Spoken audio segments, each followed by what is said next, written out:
Guten Tag iedereen, bonjour à toutes, bonjour à tous. Alors vous avez tous vu que dehors il fait beau et que le climat est assez agréable actuellement.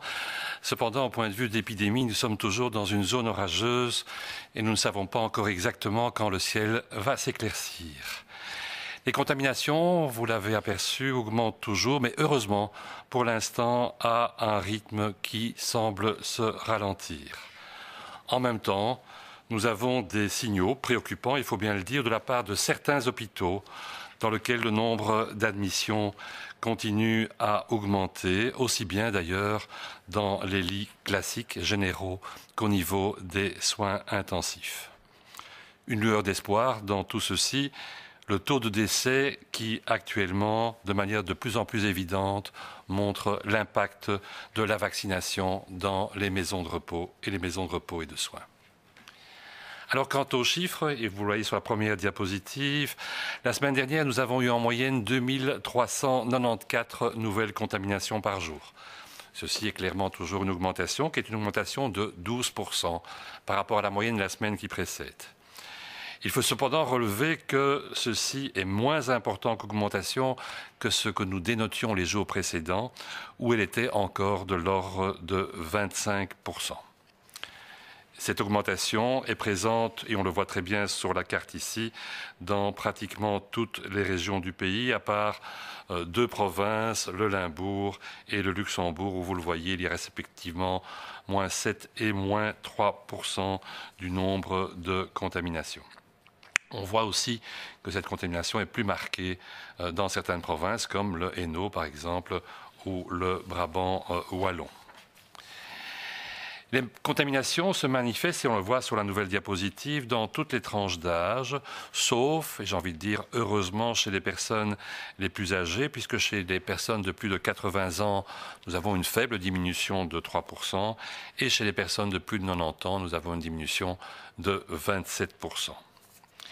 Si la plus forte augmentation est remarquée chez les adolescents, en pourcentage, c'est 34%.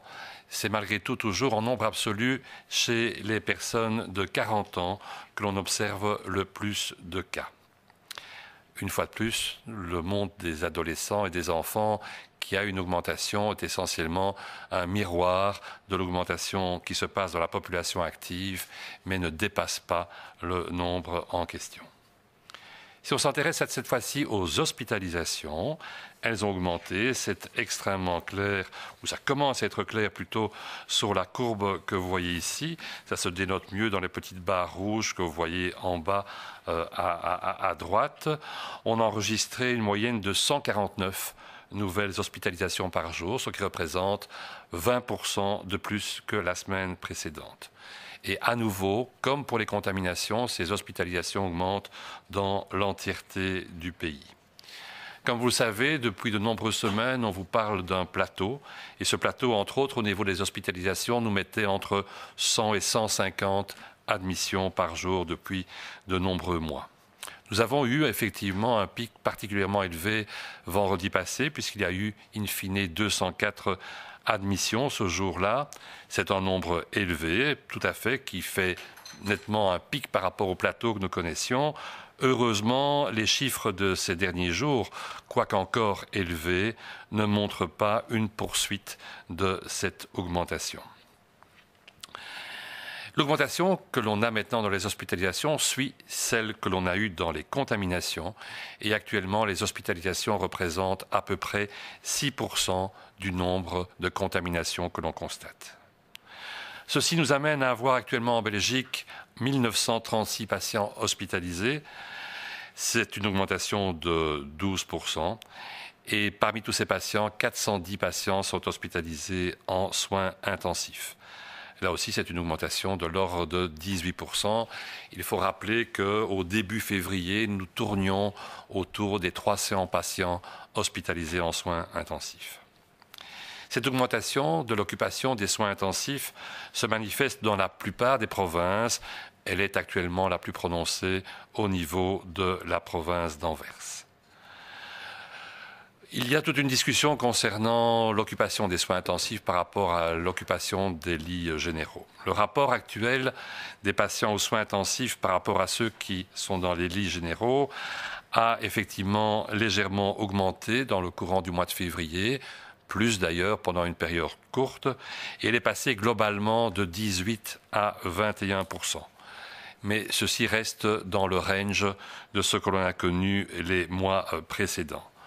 Selon le moment dans l'épidémie, par exemple, selon la période que l'on examine, le rapport des patients entre soins intensifs et lits généraux a oscillé entre deux extrêmes de à peu près 18 et 30%. Le pourcentage de patients sur le nombre total de patients hospitalisés qui doivent recevoir une assistance respiratoire est actuellement de 11%. Ce pourcentage a également effectivement légèrement augmenté depuis début février, mais reste présent dans la courbe, le nombre que l'on connaît classiquement entre 8 et 15%. La pression sur les hôpitaux a toutefois clairement augmenté à un moment où il reste encore un certain nombre de soins non liés au Covid à rattraper, et donc dans lequel il faut qu'il n'y ait pas d'impact persistant sur ces soins qui avaient déjà été retardés de plusieurs semaines et souvent de plusieurs mois. Si on s'intéresse aux données de mobilité, on se rend compte, je dirais malheureusement, que les gens se déplacent de nouveau plus, non seulement pour leur loisir, ce qui est peut-être moins grave, mais surtout pour leur travail. Et ce qui entraîne donc inévitablement, si on se déplace, une augmentation du nombre de contacts et par définition des risques d'établissement de chaînes de transmission. Contrairement aux vacances d'automne et de Noël, les vacances de carnaval ont à peine entraîné une baisse de la mobilité. Et si vous regardez la courbe assez complexe qui est présente devant vous, vous voyez monter sur la ligne grise de manière très nette les déplacements pendant les vacances vers les parcs, bois et vers la côte. Il a fait beau et c'est quelque chose qui est une situation qui n'est guère problématique puisqu'on peut espérer qu'avec un minimum de précautions, les transmissions ne se passent pas dans ce genre de circonstances, parcs et bois entre autres. Mais malheureusement, on a deux lignes qui sont moins enthousiasmantes. La première d'entre elles, c'est la ligne verte que vous voyez au-dessus de la barre qui coupe en deux la diapositive et vous vous rendez compte effectivement que les gens restent moins chez eux. Ils restent moins chez eux, environ 5% de moins. On passe de 14% à 9%. Et surtout, très nettement, on a une réaugmentation des déplacements pour le travail, puisque actuellement, cette augmentation est de l'ordre de 14%. C'est la ligne bleue que vous voyez là en dessous. On est passé de moins 34 à moins 20% après les vacances. Donc non seulement les vacances n'ont pas entraîné une forte diminution au niveau du travail, mais en plus, après les vacances, on a repris plutôt sa voiture que son ordinateur sur sa table de bureau à domicile. Et vous savez que c'est une situation que l'on ne peut que déplorer et qu'on ne peut qu'encourager, à contrario, de reprendre actuellement encore au maximum le télétravail, dans toute la mesure du possible, bien sûr, pour diminuer ses contacts au travail. Et on sait que ce genre de mesure conduit dans les semaines qui suivent à une diminution des contaminations et par la suite des hospitalisations. Prenons un point positif. Le point positif, c'est ce qui se passe actuellement dans les maisons de repos et de soins. La situation continue à s'améliorer de manière nette. On vous en parlera, comme d'habitude, plus en détail encore vendredi. Il y a toujours moins de résidents qui doivent être hospitalisés et de résidents qui décèdent du Covid.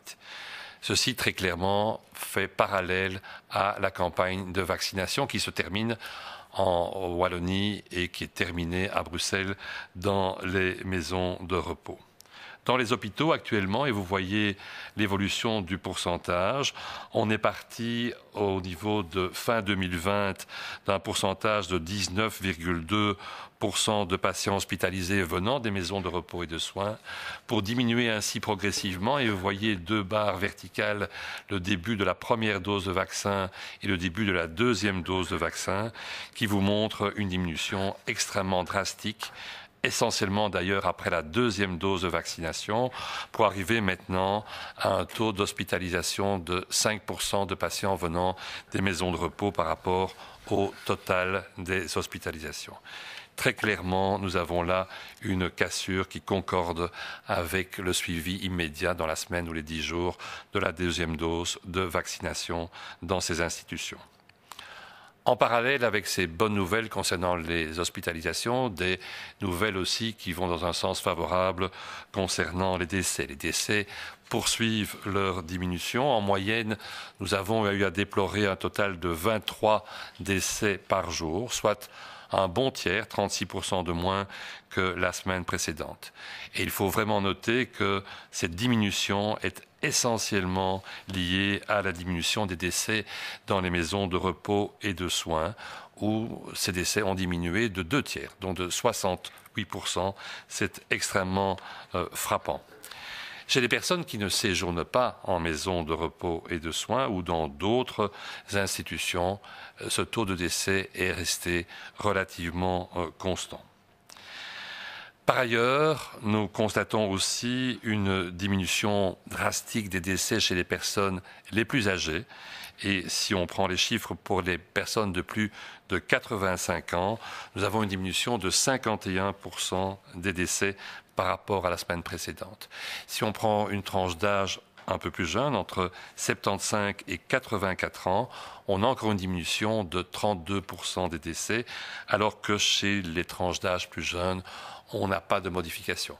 Ceci est donc un élément particulièrement encourageant quant à l'impact qu'a déjà eu et qu'aura dans les semaines et les mois qui viennent la continuation de la campagne de vaccination dans les populations âgées et dans les populations à risque. Merci pour votre attention.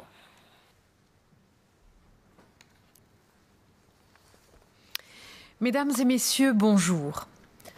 Au cours de la dernière semaine, plus de 120 000 personnes supplémentaires ont été vaccinées.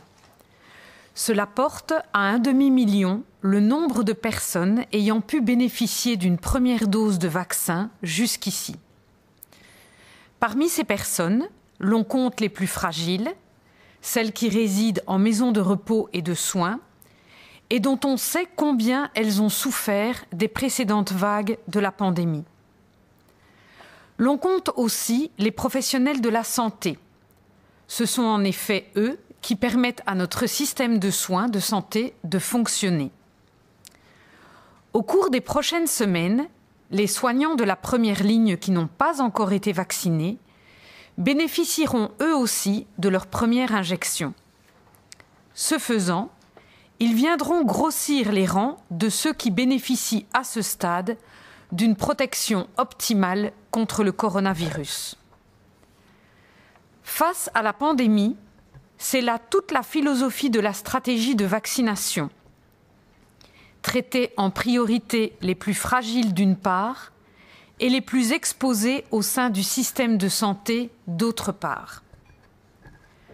Depuis le début de la pandémie, les soignants sont au front pour traiter toujours et sauver souvent les patients qui ont été sévèrement touchés par la Covid-19. Aujourd'hui encore, les soignants sont ceux dont les Belges ont le plus besoin pour tenir face aux multiples rebonds de l'épidémie. Si bien que l'accès des soignants à la vaccination ne relève en rien d'une faveur qui leur est accordée ou d'un privilège qui leur serait fait, mais bien d'offrir la capacité à tous les citoyens du pays de pouvoir compter sur leur présence à leur côté en cas de besoin. Alors que l'on s'interroge sur la nouvelle flambée du virus, veiller à ce que le corps soignant puisse continuer à mener à bien toute l'activité diagnostique et thérapeutique, sans interruption ni délai, n'a jamais semblé si primordial. Bien sûr, nous entendons les critiques qui sont formulées et les demandes pressantes d'accélération de la campagne de vaccination. Nous veillons d'ailleurs systématiquement à analyser la pertinence et la faisabilité des suggestions, sans œillères ni a priori. si bien que la stratégie que nous suivons fait continuellement l'objet d'adaptations dans le seul et unique but d'en améliorer la portée et la rapidité de mise en œuvre. Il y a un temps pour les mots et un temps pour l'action. Près de 200 000 doses de vaccins sont à présent disponibles. Les invitations ont été lancées à large échelle selon divers canaux. La priorité est offerte aux soignants et nous les invitons à répondre à l'appel très rapidement. Au-delà de la confiance que leur exemple apporte aux personnes qui s'en remettent à leurs conseils en matière de santé, il s'agit aussi de s'assurer qu'ils seront une fois encore au rendez-vous pour soigner ceux qui auront besoin d'eux. La France permet désormais le vaccin AstraZeneca pour les 65 à 75 ans avec comorbidité. Qu'en disent les dernières études, notamment au Royaume-Uni? Alors l'étude qui a été menée en Angleterre et qui fait d'ailleurs l'objet d'une prépublication est actuellement en cours de révision par les pairs ou peer review. Cette étude a suivi tous les adultes âgés de 70 ans et plus, soit plus de 7 millions de personnes qui ont reçu une ou deux doses du vaccin Pfizer ou une dose du vaccin AstraZeneca.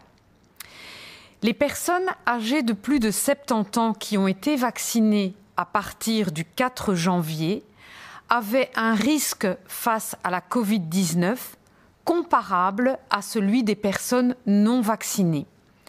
Pour cette raison, il n'y a pas eu d'analyse spécifique pour les comorbidités.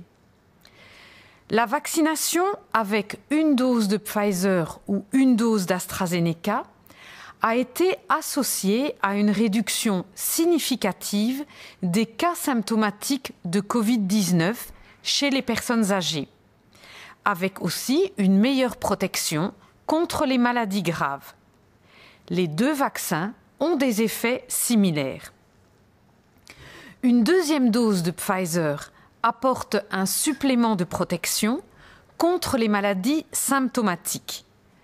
À ce moment-là, les deuxièmes doses d'AstraZeneca n'avaient pas encore été mises en place en Angleterre au moment de la publication. L'étude menée en Écosse produit des résultats similaires et mène aux mêmes conclusions. Les médecins généralistes demandent à pouvoir vacciner. Vont-ils être intégrés dans la campagne? Alors, les médecins généralistes jouent un rôle essentiel dans la campagne de vaccination. En premier lieu, pour la confiance qu'ils inspirent à leurs patients, afin de les motiver à se faire vacciner.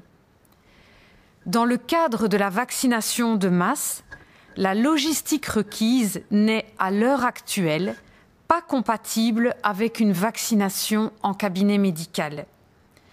Non seulement en raison de la conservation des vaccins, mais aussi en raison de l'obligation de vacciner au moins 10 personnes dans un délai maximal de 6 heures. De plus, distribuer de petites quantités de vaccins à un nombre très élevé de cabinets médicaux n'est pour l'instant pas une suggestion susceptible d'accélérer la campagne de vaccination. Néanmoins, leur rôle sera crucial pour atteindre des personnes qui sont incapables de se déplacer vers un centre de vaccination, notamment pour des raisons de santé, et en particulier dans le rôle qu'ils pourront jouer au sein des équipes mobiles qui seront rapidement mises en place.